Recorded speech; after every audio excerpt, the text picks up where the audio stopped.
It is unseasonably gorgeous out right now. Gosh, it's so freaking gorgeous outside right now. And it is so beautiful outside. Can't believe how nice this day is.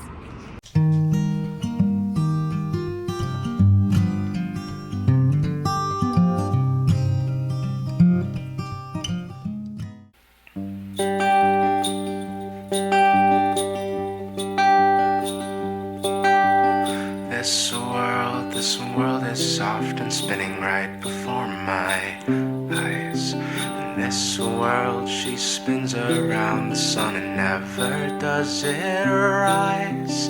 Oh girl, you were buried with feathers, always tried to hide those things, and I've never seen you flutter those wings by your side.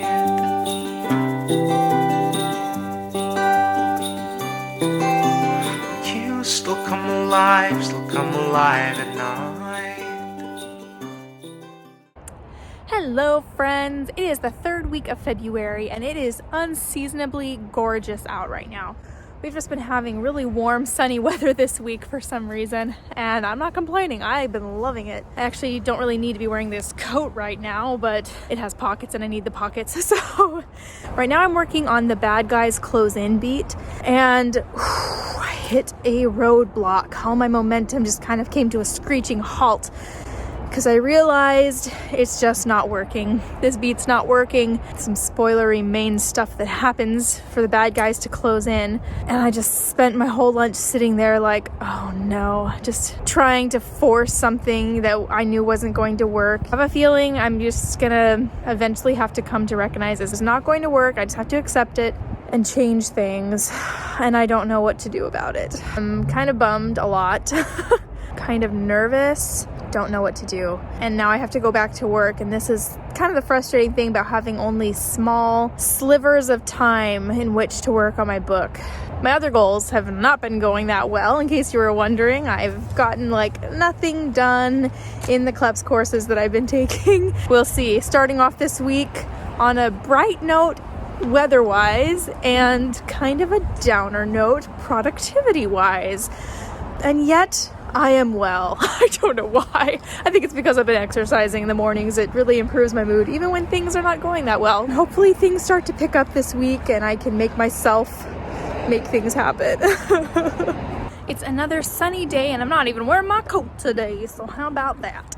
So I used to watch a lot of YouTube videos during my work hours because I worked a job where I was allowed, and it was more like background stuff to what I was doing. It didn't interfere with my work at all. I knew I was lucky at the time, but now even more so, I'm like, man, I can't believe I was paid to sit there and watch YouTube all the time, basically. That's not totally true. I mean, I wasn't always watching YouTube, but I did get to watch a lot, and I got to keep up with so many amazing channels, and now there's just literally no time. And I miss watching all of my favorite YouTubers and all of my friends, all of you guys who have channels. I really miss watching all your channels, and I still try to sneak them in wherever I can while I'm getting ready for work in the morning, or before I go to bed at night, or just anytime I just want to kick back and relax, or I'm waiting for something. Sometimes on my lunch break I'll watch a video when I can't help myself.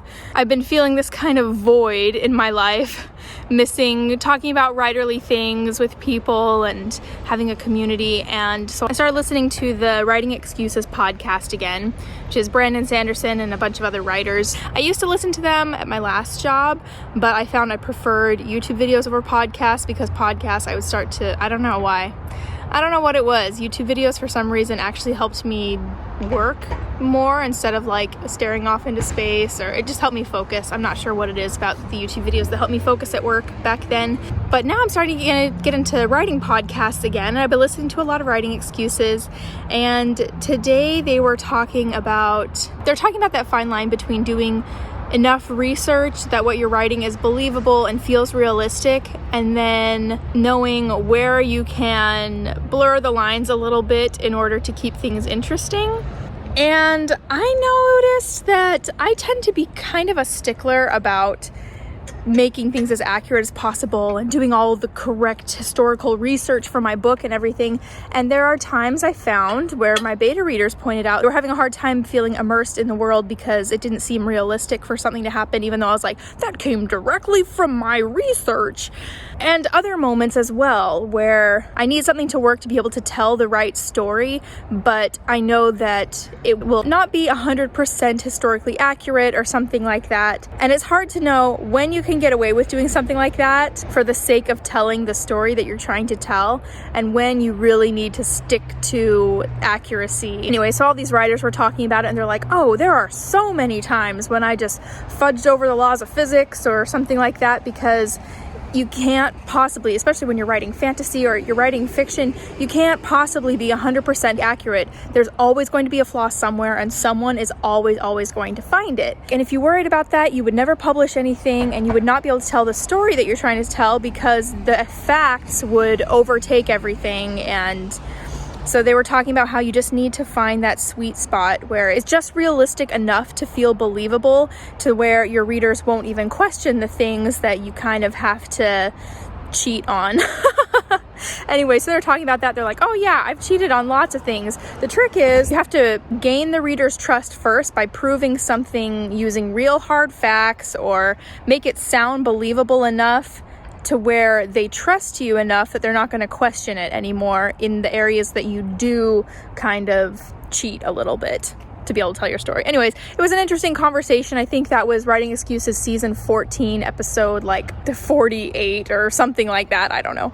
But I was listening to that today. It got me thinking a lot because, as I told you guys yesterday in my vlog, I'm having a hard time because I realized there's an inaccuracy in something that I wrote that I'm like, no, none of my beta readers noticed this, but I noticed it, and it's going to bother me, and I'm sure someone else will notice. And I'm trying to decide if it's worth changing, because it's one of those things that's like I consider canon for this story because it's been there from the beginning. I'm curious what your guys' thoughts are on that. Especially as readers, I know we tend to enjoy finding flaws in other books, especially traditionally published books. We're like, hey, they did this wrong and they're traditionally published, they should be perfect. It's interesting. And so as a reader and as a writer, what are your thoughts on that? On making sure things are as accurate as possible and fudging over a few things for the sake of a story? Let's start a conversation down below. I'm curious what other people think about this.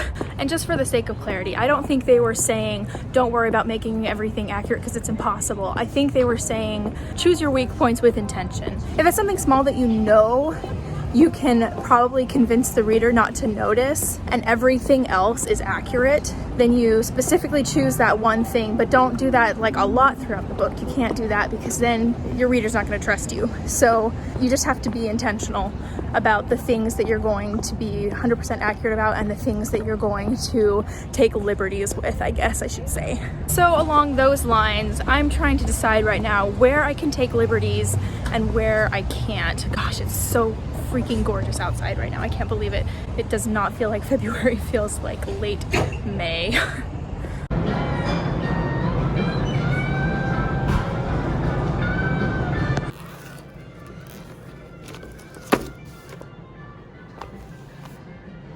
So upon more thorough review of the chapter, this problem that I'm having with the bad guys closing in beat, I don't think it's so much an issue of historical or psychological accuracy as it is of character consistency or the lack thereof. But as I was looking over it, I just started writing things out like, okay, I don't know if this character would do this. That's what I was thinking yesterday. I don't know if this character would do this. And I had to go back further in the story and think, okay, well, where would this idea have originated? I already knew a lot of these things, but I thought, would they really get to this point that they would be desperate enough to do something like this? And the more I thought about it, the more I wrote out the step-by-step process, I started realizing, you know what? I think they would, because I can relate to this feeling. I've gotten to a point where I felt this desperate or this sad or this despairing, and I feel like when a person gets to that point, people do things that they wouldn't normally do under strenuous circumstances, and it's not like, oh, suddenly this person just snaps. It's more a gradual thing that happens throughout the book. I'm not giving anything away here. This happens in every book. Come on, be honest. Every character has some moment where they crack. I'm just wondering if it's realistic enough for my character to crack the way that they do. And I think I have it figured out. I'm gonna have to return to this again and again, but I think for this round of revisions, I'm gonna leave it as it is. And then when I do another round of beta readers, I'll see what the beta readers think. That's the plan for now. My arms are so tired. Oh my gosh, holding this phone up is exhausting. I did a Blogilates workout this morning before work, and my arms are killing me. That was like muscles deep down I didn't know I possessed, which is awesome. I love it. Love being sore like this after a good workout. But yeah, I can't even hold up this phone, so it's okay. I'm back to work anyways.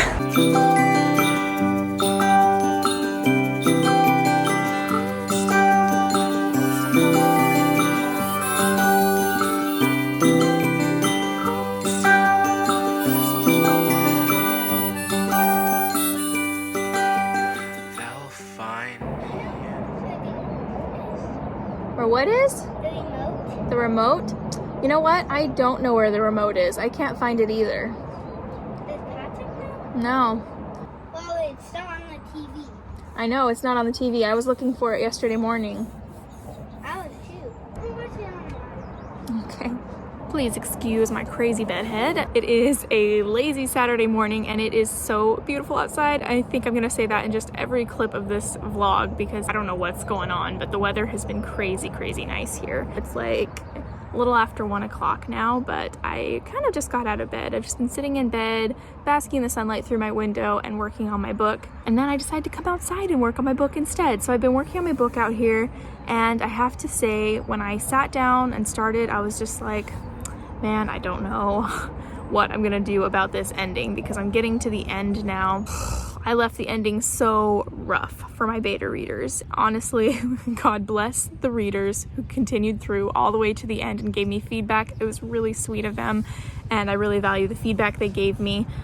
But yeah, I'm gonna have to overhaul pretty much the entire ending of this book. I was feeling kind of overwhelmed at the thought of how much I was going to need to change, and just that even sitting here now reading through it, I was like, I don't know how I'm gonna fix this. But I think I've made some really big strides in the things that I want to change, and I'm starting to get a clearer vision now of how I want the end of the book to go. So that's really exciting, and it gives me hope that I will be able to fix this book. So I just finished my read through of the manuscript and writing notes to myself of things that I want to change. And then I didn't record for 3 days because it is amazing how quickly my attitude changed from, ooh, I love it, everything about my book is so wonderful, to I hate this book, everything about it is garbage, and I don't even think it's worth finishing. And I knew I would laugh about it later because that's just all part of writing, is you go through these phases where you love the book and then you hate the book. And after reading the ending, I was like, oh, this ending is so problematic. I'd have to change the entire book to fix this.